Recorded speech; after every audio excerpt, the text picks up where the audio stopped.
Selamat berjumpa kembali anak-anak yang terkasih. Salam sehat dan tetap semangat dalam menjalani kehidupan kita.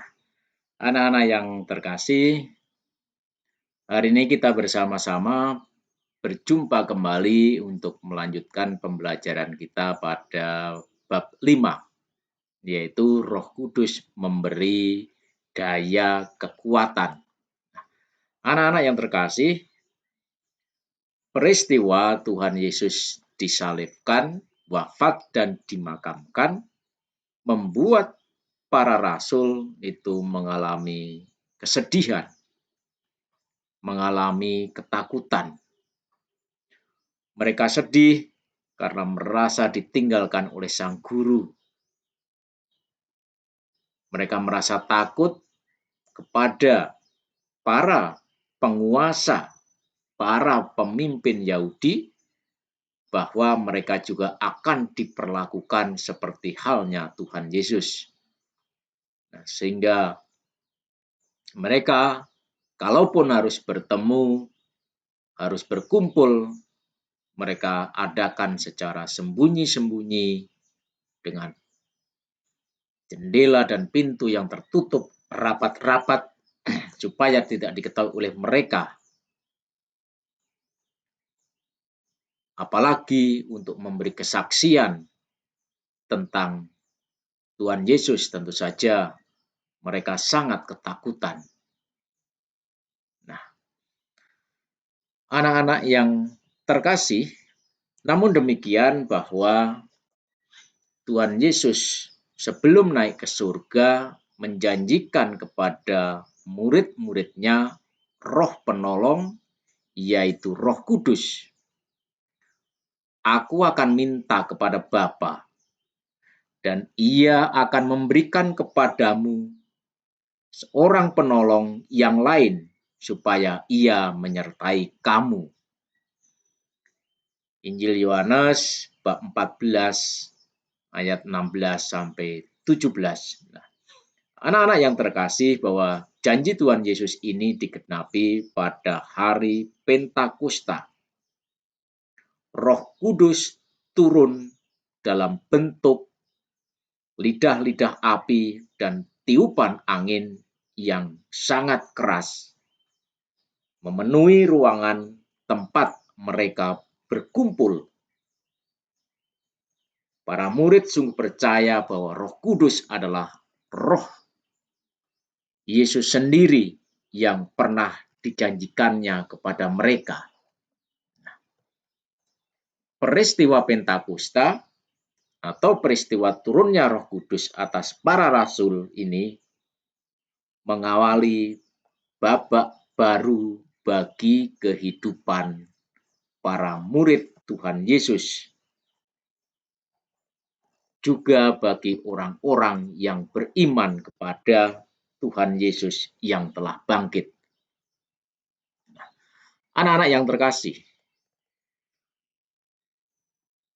melalui peristiwa Pentakosta, gereja perdana ingin mengungkapkan kepercayaannya bahwa Roh Kudus datang dari Allah dan menggerakkan para rasul seperti angin kencang. Roh Kuduslah yang mengobarkan semangat para rasul agar mereka berani mewartakan dengan semangat yang berapi-api. Penggambaran Roh Kudus seperti angin kencang ini menggerakkan para rasul, gambarkan seperti nyala api. Ini adalah mengobarkan semangat para rasul yang berapi-api, berani mewartakan tentang Tuhan Yesus. Roh Kuduslah yang mempersatukan mereka dari berbagai bangsa. Inilah yang terjadi dalam peristiwa Pentakosta, anak-anakku yang terkasih.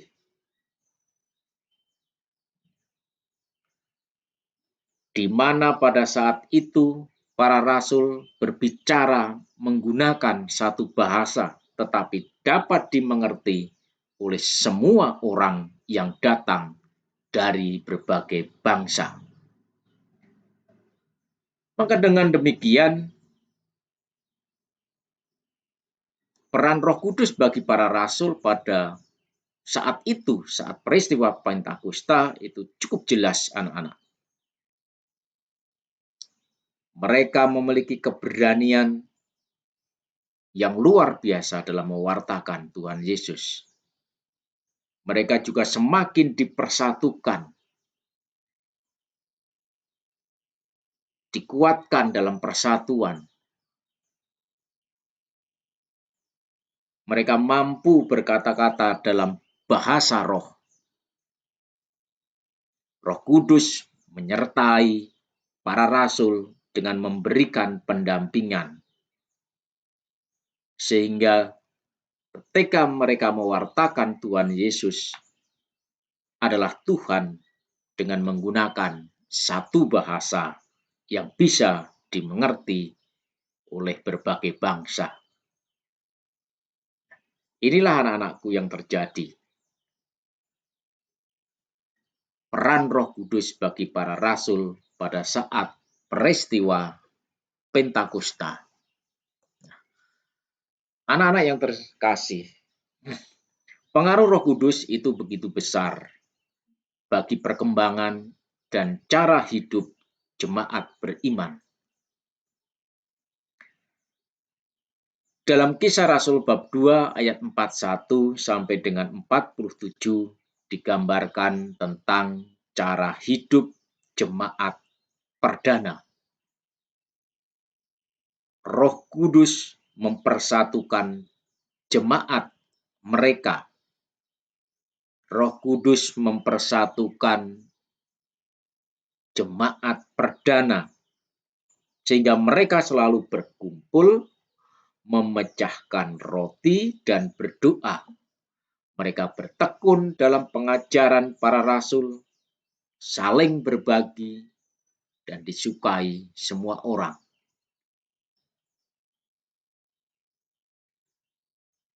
Roh Kudus senantiasa mendampingi para rasul dalam menghadapi berbagai tantangan dalam kehidupan iman mereka. Anak-anak yang terkasih,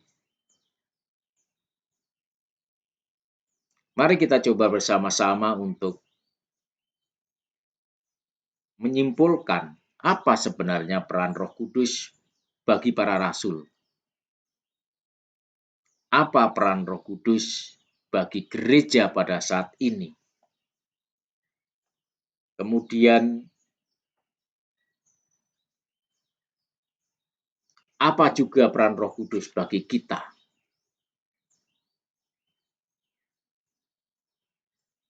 Nah, anak-anak yang terkasih, marilah kita lihat bersama-sama. Roh Kudus berperan bagi para rasul. Yang pertama, Roh Kudus memberikan keberanian kepada para rasul. Berani untuk mewartakan apa yang mereka alami, apa yang mereka lihat, apa yang mereka rasakan ketika mereka bersama-sama dengan Tuhan Yesus. Kemudian yang kedua, memberikan pendampingan kepada para rasul. Tuhan menyertai mereka sampai akhir zaman. Dan yang ketiga adalah memberikan kekuatan kepada para rasul. Roh Kudus senantiasa menjiwai setiap anggota gereja, sehingga mereka saling memperhatikan, saling berbagi, saling menguatkan. Roh Kudus yang mendampingi para rasul juga mendampingi gereja pada saat ini. Peran Roh Kudus bagi gereja saat ini antara lain, Roh Kudus adalah roh kebenaran yang menjadikan gereja tetap hidup. Gereja yang hidup adalah gereja yang beraktivitas dan berkembang, bukan gereja yang pasif.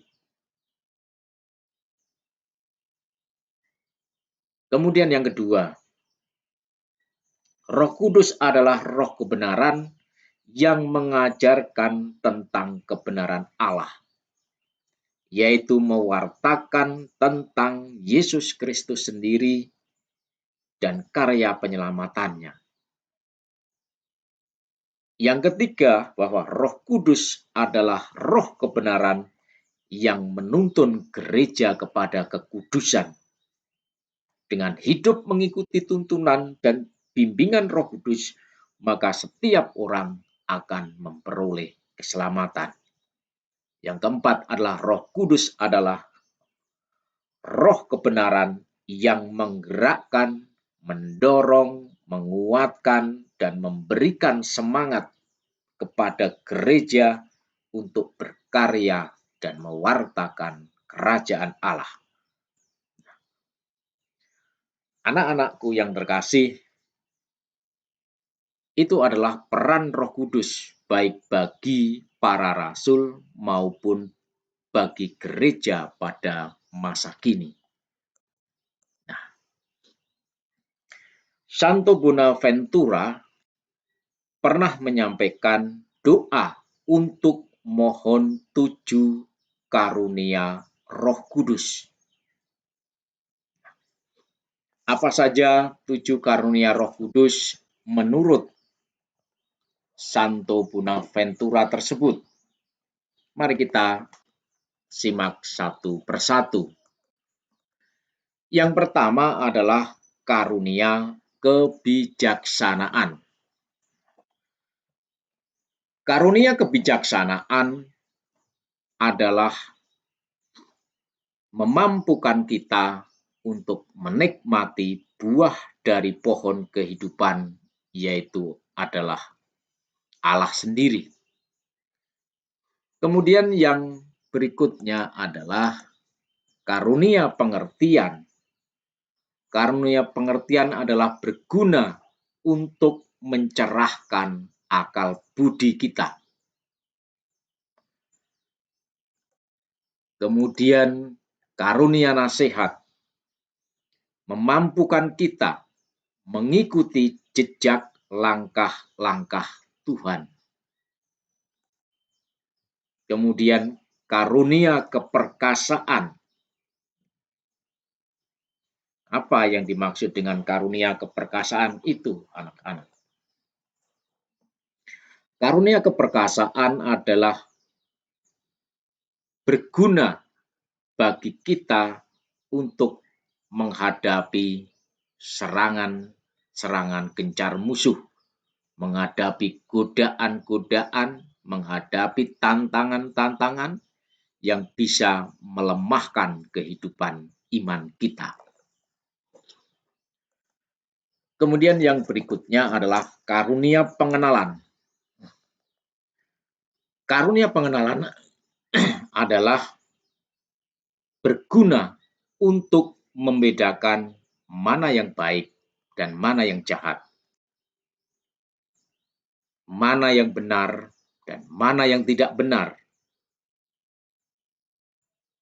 Kemudian berikutnya adalah karunia kesalehan. Karunia kesalehan itu berguna untuk menyelubungi kita dengan kemurahan dan belas kasihan. Dan yang terakhir adalah karunia takut akan Allah.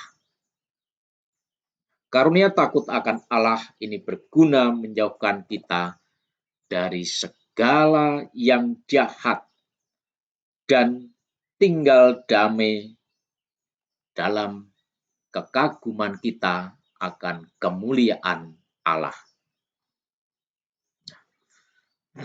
Anak-anakku yang terkasih,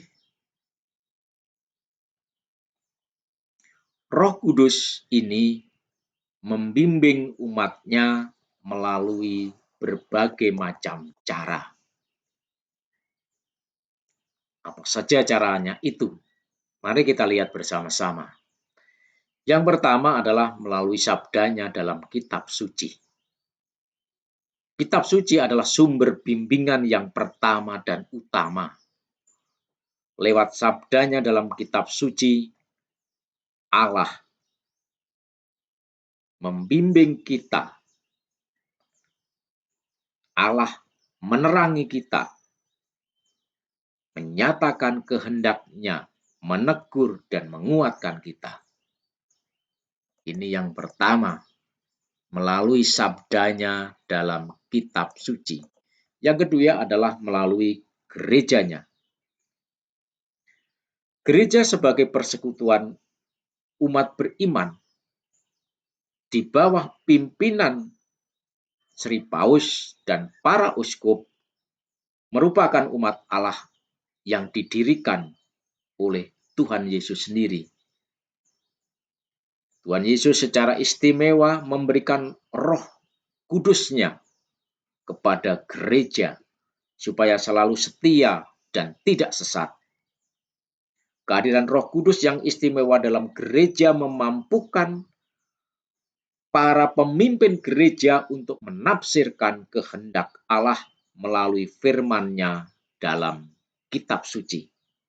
Oleh karena itu, dengan mengikuti ajaran gereja, kita mengikuti bimbingan Roh Kudus melalui gerejanya. Yang berikutnya, melalui bimbingan secara khusus. Roh Kudus seringkali juga memberikan inspirasi kepada seseorang secara khusus untuk mengerti atau melakukan sesuatu.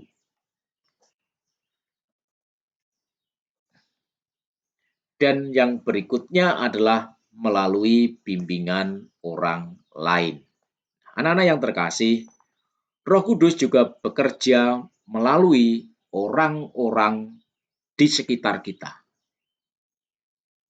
Kita dapat menerima bimbingan Roh Kudus dengan belajar dari orang lain yang berpengetahuan, berpengalaman, penuh kebijaksanaan, serta kita bisa minta nasihat-nasihatnya dari orang lain yang ada di sekitar kita.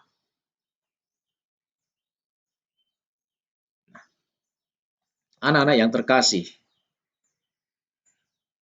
persoalannya bagaimana caranya supaya dalam hidup sehari-hari, dalam perkembangan dari masa ke masa, kita bisa tumbuh dalam karunia Roh Kudus. Anak-anakku yang terkasih, tentu ini tidak mudah. Banyak tantangan, banyak godaan yang harus kita hadapi. Tetapi sebagai orang beriman, kita harus yakin bahwa kita bisa bertumbuh dalam karunia Roh Kudus. Apa yang harus kita lakukan supaya kita bisa tumbuh dalam karunia Roh Kudus? Yang pertama adalah menjalani kehidupan doa yang baik dan mendalam. Menjalani kehidupan doa yang baik dan mendalam. Kemudian memiliki sikap kesungguhan hati dalam mencari kehendak Allah.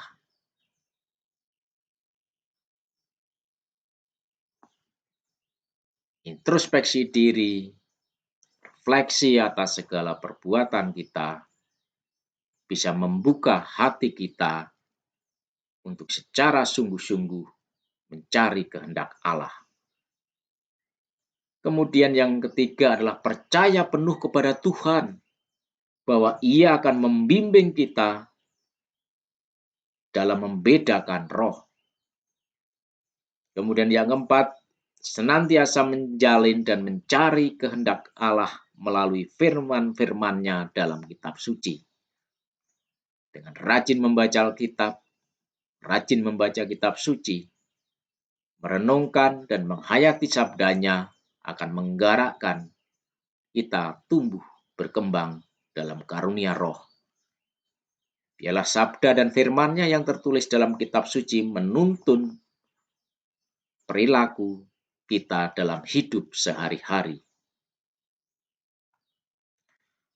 Maka yang kelima adalah menjadikan firman Tuhan sebagai pegangan yang pertama dan utama. Yang keenam, meminta bimbingan rohani kepada mereka yang sudah lebih lama terlibat dalam kehidupan rohani. Bisa tokoh-tokoh umat ataupun juga pemimpin gereja setempat di mana kita berada. Anak-anakku yang terkasih, harapan kita bersama kita bisa tumbuh, berkembang dalam karunia Roh Kudus yang memampukan dan menuntun langkah hidup kita menuju kepada kebaikan.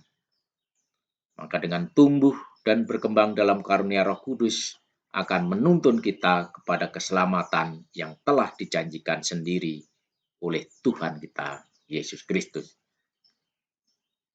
Semoga pembelajaran hari ini bermanfaat bagi pertumbuhan dan perkembangan iman kita. Salam sehat, tetap semangat. Jangan lupa bersyukur dan juga senantiasa mendoakan orang-orang yang kita cintai, orang tua, saudara kita, agar senantiasa dijaga kesehatannya dan bersama-sama tumbuh dalam karunia Roh Kudus. Sekian, terima kasih. Tuhan memberkati. Salam.